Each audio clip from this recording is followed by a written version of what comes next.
não faz sentido se tornar filho de Deus e caminhar como um homem comum. Pega isso daqui. Quando Davi mata um gigante, a pergunta do rei não é quem é esse menino. A pergunta do rei é: quem é o pai desse menino? Quem é o pai desse menino?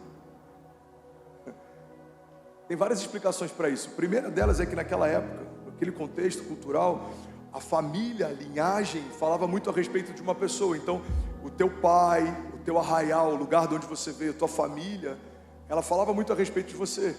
Sobrenomes, por exemplo, um dos meus sobrenomes é Ferreira, veio da minha família de Portugal. E lá no início, pessoas que eram ferreiros, trabalhavam com ferro, tinham esse nome. Pessoas que trabalhavam nas oliveiras, tinham o nome de Oliveira. Pessoas que trabalhavam nas vieiras, tinham o nome de Vieira. Era muito comum aquilo que você fazia estar diretamente associado à tua família. Mas existe algo além de um contexto cultural. Quando o rei pergunta quem é o pai desse menino, ele está dizendo: irmão, se esse menino mata gigantes, imagina o pai dele, o que é que faz? Para pensar. Ele teve uma escola, ele teve uma matriz. Igreja, olha para mim, ele teve uma referência, alguém ensinou ele a fazer o que ele faz. Então ele pensa: se esse menino mata gigantes, imagina o que o pai dele faz. É exatamente essa dinâmica que os nossos testemunhos de milagres elas geram. Quando pessoas olharem para você, eles vão entender o seguinte: irmão, se esse cara está vivendo isso, imagina o que o pai dele não é capaz de fazer. Se esse jovem de 35 anos, cheio de limitações, conheceu Jesus com 17 para 18, está vivendo o que ele está vivendo, imagina o que o Deus de milagres não é capaz de fazer. Pedro entendeu isso. Ele acaba de viver o maior milagre da indústria de pesca dele, e aí o Deus de milagres chama ele para abrir mão do último milagre. Ele fala: Pedro, larga tudo que eu acabei de te dar e me segue. Não é contrassensitivo isso? Deus acaba de te dar algo e pede para você abrir mão de algo. É porque Deus sempre vai te dar mais para você entregar mais. Pega isso, irmão. Deus vai te dar mais para você entregar mais. E você é a única pessoa que pode quebrar esse fluxo. Quando você está satisfeito com o último milagre, você está abrindo mão do próximo milagre. Tem muita gente que está dizendo: Deus, eu não vou me envolver mais, eu não vou ser ousado mais, eu não vou dar esse passo de fé. Para mim está bom isso aqui. Então você se garante no último milagre, você abre mão do próximo milagre. Mas Pedro entendeu: é melhor caminhar com Deus de milagres do que me agarrar ao meu último milagre. Você é filho de Deus. Você tem noção do que é ser filho de Deus? Você tem noção do nível de carinho que os filhos do pastor recebem? É porque eles são pequenos. Mas quando se tornarem adolescentes na igreja, aí muda o jogo. Você tem noção do nível de crítica, nível de olhares que o filho do pastor tem? Se o filho do pastor faz bagunça na sala do kids, meu Deus. Se o filho do pastor passa correndo no meio do culto, meu Deus. Mas por que acontece? A medida de graça é maior por um período, depois a medida de pressão, expectativa é maior em outro período. Mas por que isso acontece? Por causa da filiação. Ele é o filho do pastor. Por que alguns herdeiros são odiados dentro das empresas se eles não construíram uma história dentro da empresa e do nada assumiram um papel de gerência? Não é pela pessoa, ninguém tem nada contra a pessoa, mas a filiação que deu um acesso faz com que pessoas rejeitem um herdeiro que não construiu uma história. Por quê? Ele só está aqui porque ele é o filho do patrão. Você percebe que tanto para coisas boas quanto para coisas ruins, a tua filiação, ela define muito da tua história. Então vamos ser sinceros, se somos filhos de Deus, qual o sentido de andarmos como um homem comum? Você deixou de ser natural, você é um fake nerd. Você deixou de ser natural quando você se tornou, desculpa, eu tinha que soltar essa. Quando você se tornou espiritual. A Bíblia diz que quando a gente morreu para o mundo e nasceu para Deus, não somos mais homens carnais, agora somos seres espirituais. Então se eu deixei de ser natural para me tornar espiritual, eu preciso ter uma jornada espiritual e não mais uma jornada natural. O problema é que tem muita gente que é filho de Deus, mas quer caminhar como se fosse qualquer um. Irmão, você não é qualquer um, você carrega a própria vida de Deus dentro de você.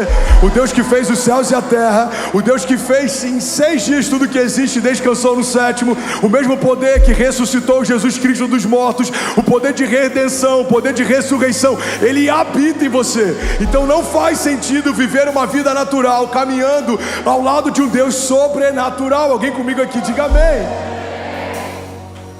Você não é mais natural, você agora é sobrenatural, supernatural. Você tem que ter uma história que ela vá além daquilo que você poderia sozinho. Eu preciso ter uma separação entre aquilo que eu fazia sem Deus e aquilo que eu faço com Deus, aquilo que eu tinha sem Deus e aquilo que eu tenho com Deus, e o mais importante, aquilo que eu era sem Deus e aquilo que eu me tornei com Deus.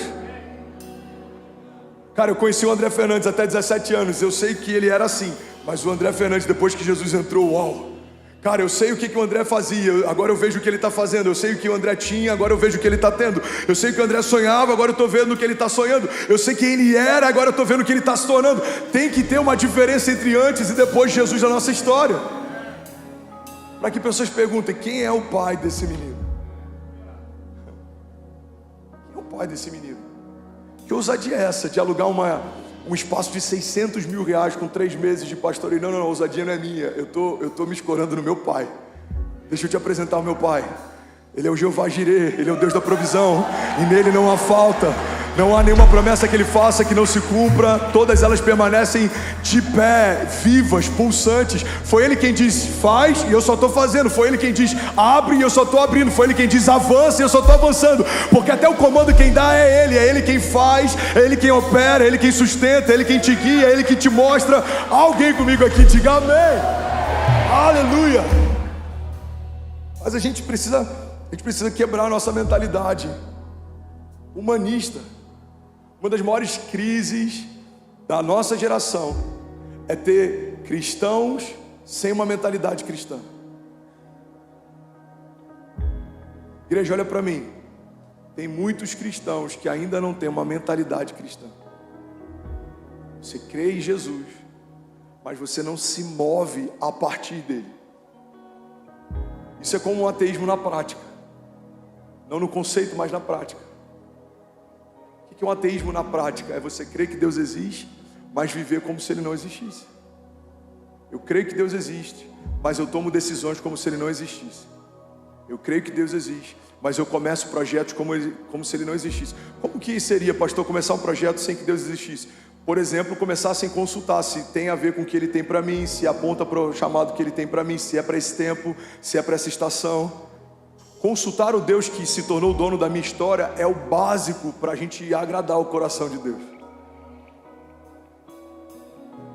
A gente está tendo uma crise na nossa geração, até por conta das mensagens que a gente tem pregado nos nossos púlpitos também. Parte da geração que tem se convertido nos últimos anos entendeu o Jesus Salvador, mas ainda não acessou o Jesus que é Senhor. Ele não quer só salvar você do inferno, ele quer guiar você na terra, ele quer governar os teus passos, ele quer guiar você, ele quer orientar você, ele quer discipular você. Alguém está comigo aqui? Diga amém. Deus te chamou para uma posição de governo, irmão. Deus chamou para viver de glória em glória, viver de milagre em milagre. Deus chamou para andar no nível mais alto. Deus chamou para caminhar à altura de um filho de Deus. Você pode declarar isso com autoridade? Diga, eu sou filho de Deus. Diga, tudo que eu vou viver aponta para a força do meu Pai. Declare com autoridade, diga, o meu Pai é invencível, incansável. O poder dele é ilimitado. Ele pode todas as coisas, e eu posso todas as coisas naquele que me fortalece. Diga, independente das circunstâncias, Deus continua sendo bom. Independente das minhas crises, Deus continua sendo Deus. E eu vou viver, a partir desse entendimento, um romper sobrenatural, em nome de Jesus.